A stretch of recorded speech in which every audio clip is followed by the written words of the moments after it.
বড় হয়ে গেছে এরা, সকালবেলায় খাবারের জন্য চলে আসছে।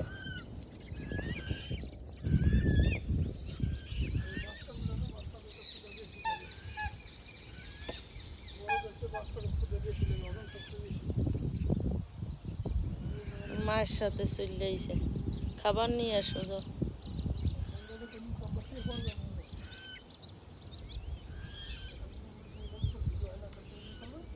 হুম,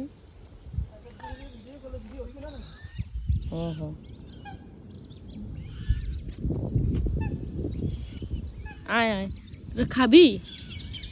হ্যাঁ দাঁড়া, খাবার নিয়ে আসি, ওয়েট। সবগুলো চলে আসছে সকাল সকাল। এই লে কি বড় হইল ওরা, একেবারে পুচকি পুচকি ছিল, এখন কত বড় হয়ে গেছে। পুচকুর দল, দাঁড়া খাবার নিয়ে আসবো, ওয়েট। আয় আয় আয় আয় আয় আয় আয় আয় আয়, দাঁড়া খাবার আনলে ঠিকই আসবি, এনে ডাকলে। আজকে লাল শাক উঠায় ফেলছি, ধনিয়া, লাল শাক, ভতুয়া শাক।